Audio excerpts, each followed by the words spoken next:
इस आंदोलन की एक खूबसूरती रही है कि इसने कभी किसी के झंडे से ऐतराज नहीं करा कि कोई कैसे झंडा लगाओ।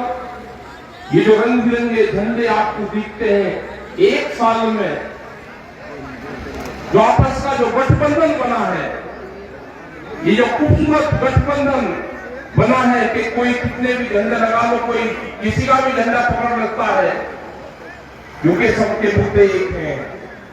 पहले हम दिल्ली में आंदोलन करते थे तो अलग अलग संगठन पर करते थे, अलग अलग बैनर पर करते थे, लेकिन जो आपके जो मसले हुए, जो भारत सरकार के खिलाफ एक आंदोलन चला, उसमें सब लोग एकजुटता से दिखाई। एक साल लगा हमको अपनी भाषा में अपनी बात कही, लेकिन जो दिल्ली की चमकीली कोठियों में बैठने वाले लोग थे, उनकी भाषा दूसरी थी। उस भाषा का ट्रांसलेट करने में, उनको समझाने में जो कुछ लोग थे जो आते थे बातचीत करने,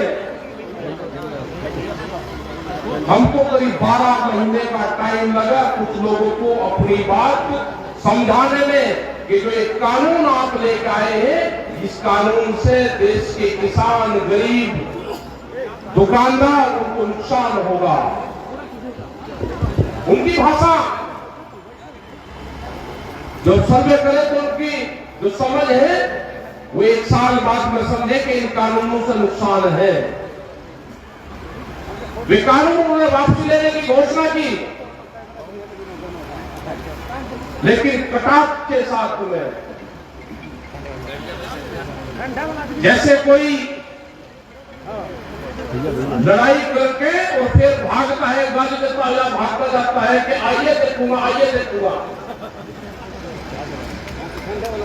मतलब बात तो करी, बात तो ठीक नहीं कि मैं वापसी ले रहा हूं, लेकिन उसके बाद में भी किसानों को भी बांटने का काम करा कि कुछ लोग, हम कुछ लोग हैं, हम कुछ लोगों को समझाने में नाकाम रहे, देश से माफी मांगते हैं। देश का प्रधानमंत्री न देश से माफी मांगे, न ये माफी मांगने से इन किसानों को फसलों के रेट मिलेंगे, इनको रेट मिलेंगे एमएसपी पे गारंटी कानून बनाने से। इन किसानों का भला होगा, इन मजदूर का भला होगा, इन दुकानदारों का भला होगा, देश में पॉलिसी बनने से। आप देश में एमएसपी की जो पॉलिसी है, क्योंकि ये कहते हैं कि एमएसपी पे हमने कमेटी बनाई, ये झूठ बोलते हैं देश के सामने। 2011 में जब ये नरेंद्र मोदी जब मुख्यमंत्री गुजरात के होते थे, एक फाइनेंशियल कमेटी बनी थी, उसके ये हेड थे, कई मुख्यमंत्री की वो कमेटी थी, और भारत सरकार ने उन मुख्यमंत्री को कहा था कि एमएसपी पे क्या करना चाहिए वो आप बताओ। तो उन्होंने अपनी रिपोर्ट दी थी कि एमएसपी पे गारंटी कानून बने। उस टाइम के प्रधानमंत्री डॉक्टर मनमोहन सिंह को अपनी रिपोर्ट पेश की थी उन्होंने। वो रिपोर्ट पीएमओ में रखी हुई है आज भी। हमको वही चाहते हैं कि जिस कमेटी के आप अध्यक्ष रहे,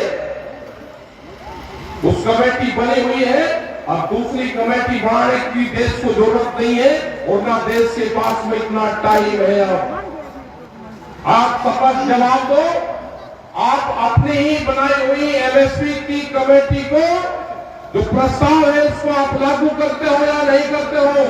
देश के सामने स्पष्ट जवाब देश के प्रधानमंत्री को देना होगा। उसमें स्पष्ट जवाब है कि एमएसपी गारंटी कानून देश के किसानों के लिए बनना चाहिए। वो मिनिमम सपोर्ट प्राइस जिसका जो मैकेनिज्म है, जो बनाने का फॉर्मूला है, वो भी गलत है, लेकिन हमने वो भी बनना। इन्होंने अपने घोषणा पत्र में कहा कि हम स्वामीनाथन कमेटी की रिपोर्ट को लागू करेंगे, इन्हें देश की जनता के सामने झूठ बोल के वोट लिया, स्वामीनाथन कमेटी की रिपोर्ट को लागू नहीं करा, जो C2+50 वाला फार्मूला था वो देश को लागू नहीं करा, उसके हिसाब से गेहूं का भाव 3200 रुपया क्विंटल बैठता है। हमने कहा कि हम अभी मार्केट का भी मांग नहीं कर रहे, मार्केट के हिसाब से 15,000 रुपये क्विंटल गेहूं का भाव बैठता है। अगर 1967 को आधार वर्ष माना जाए, 3 क्विंटल गेहूं में 1 तोला सोना आता था। आज भी 3 क्विंटल गेहूं में हमको 1 तोला सोना दे दो, आप इस तरह के 20 कानून भी ले आओगे, हम उन कानूनों का भी मुकाबला करेंगे।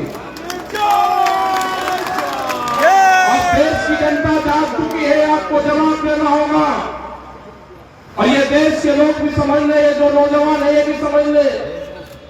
यहां पे बहुत से आंदोलनकारी लोग आए, बहुत से हमारे नौजवान साथी आए, यहां पर बैठे हुए हैं, जो टीचर जो धरने में बैठे हुए हैं, उन्होंने कहा कि हमारी भर्ती में धांधली करी गई। धांधली तो होगी, अब ये सरकारी नौकरियां नहीं देंगे, धांधली होगी। पूरे देश को प्राइवेट देंगे, प्राइवेट कंपनी का हाथ देंगे, ये धांधलियां होगी। अभी जो सरकारी एम्बुलेंस है उसके जो ड्राइवर थे वे आए कि हमको हटा दिया गया, उनने अगर मानदेय की बात करी तो उनको हटा दिया गया।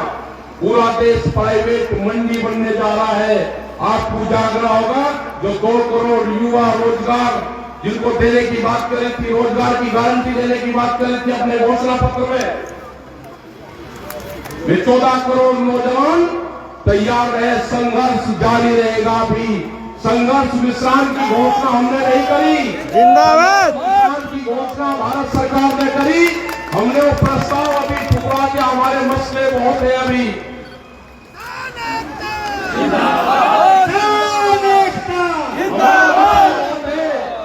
गांव की जमीनें बेची जा रही है, जो भी गांव समाज की जमीनें हैं, भारत सरकार प्रस्ताव लेकर आएगी कि ये जमीनें कंपनी RSS के लोग बनाएंगे, उनको 99 साल की पट्टे पर जमीन दी जाएगी, मंडी बेची जाएगी।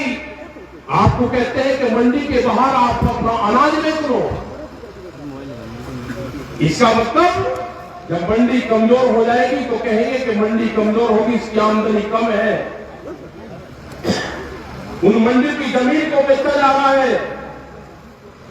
आपको जाएंगे हिंदू मुसलमान में, आपको जाएंगे सिख हिंदू में, आपको जाएंगे दूसरे मामलों में, आपको जाएंगे जिन्ना में। आप तो उसमें लगे रहे हैं। ये देश को बेचने का काम करेंगे, आपको हिंदू मुस्लिम और जिन्ना में उलझाने का काम करेंगे, और ये देश बेचने का काम करेंगे। मैं प्रेस के लोगों से भी एक बात कहना चाहता हूं कि आप भी अपने स्कूल का नाम बता दो कि आपको भी कौन से स्कूल में ट्रेनिंग दी जाती है।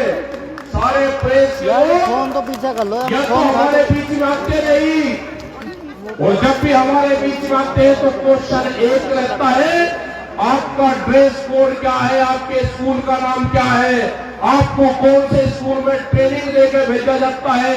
एक छोटे से बड़ा प्रेस के लोग एक क्वेश्चन सर कुछ नहीं करते। आज भी पिछले 3 दिन से ये कह रहे हैं कि सरकार ने कानून वापसी ले लिया, आपको विश्वास नहीं है। हम कह रहे हैं कि हमारे मसले और भी हैं। MSP पे गारंटी कानून, सीड बिल, पोल्यूशन वाला बिल, दूध की पॉलिसी, जो किसान हमारे शहीद हुए उनका क्या होगा, आंदोलन के चलते हुए। एक मिनट रुका, हमारा नेता कैसा है, हमारा नेता कैसा है, हो क्या रहा है, हो क्या रहा, हमारे मसले तो भाई साहब PTA आप थोड़ा पीछे हुई। दूध की पॉलिसी लेकर आ रहे हैं। उन्होंने कहा है कि 22 रुपया लीटर दूध हम गांव में बेचेंगे, बड़ी कंपनियां उनके बेचेंगी। उसी के साथ में बिल अमेंडमेंट बिल लेकर आ रहे हैं। उसमें है कि किसी के पास में 2 पशु होंगे तो कमर्शियल कनेक्शन लेना पड़ेगा, तो दोनों का कनेक्शन मिलता है। दूध की पॉलिसी का और पशु को कैसे मारा जाएगा, दोनों का कनेक्शन एक है। ये खेती छीनने का प्लान है, इसका आप लोग ध्यान रखना। हमारे मसले 3 नहीं है, जो 17 कानून और पार्लियामेंट में आ रहे हैं वो भी हमारे मसले हैं। सरकार को बातचीत कर ले, सोना माफी बातचीत कर ले सरकार, नहीं तो हम जाने वाले नहीं है। ये आंदोलन हमारा पूरे देश भर में चलेगा, हम उनकी खिलाफत पूरे देश भर में करेंगे। पूरा संयुक्त मोर्चे के लोग पूरे देश में मीटिंगें करेंगे। भारतीय किसान यूनियन जो आपकी कारगुजारी है वो बताएंगे हम,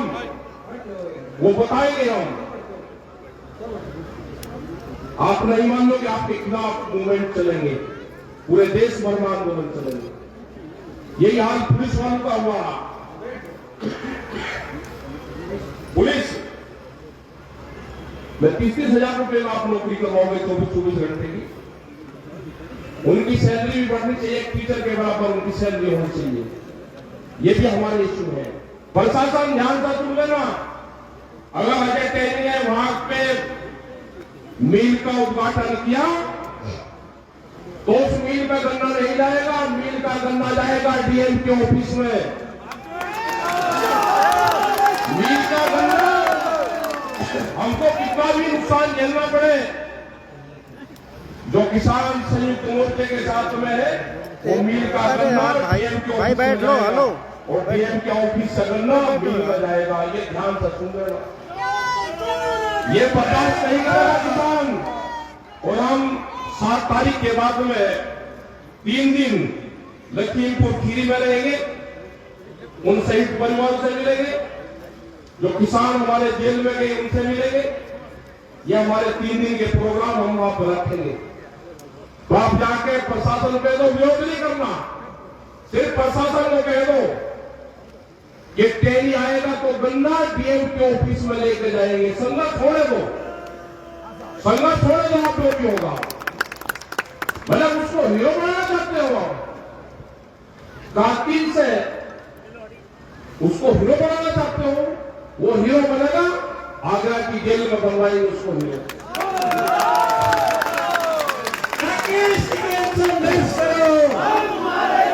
अगर कश्मीर के आतंकवादी आगरे की जेल में आ सकते हैं तो किसानों का हत्यारा वो भी आतंकवादी है, वो भी आगरे की जेल में जाएगा। हमारे मसले बहुत है, सरकार हमसे बातचीत कर ले, बातचीत से इसका समाधान निकाल ले। जिस हिसाब से देश के प्रधानमंत्री ने बातचीत करी, बहुत मीठी बात करी, शहर से भी मीठी आवाज की। हमको खतरा लगता है, देश का प्रधानमंत्री इतनी मीठी बात करे, हमको शक होता है पूर्ण रूप से। कमजोर नहीं, हम चाहते हैं कि देश का प्रधानमंत्री मजबूत रहे, लेकिन हमारे मसले भी ठीक करे।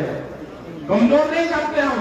अरे आप ये दुनिया में एक है कि प्रधानमंत्री ने माफी मांगी ना, आप सकत होकर बात करो, लेकिन हमारे मसलों का समाधान करो।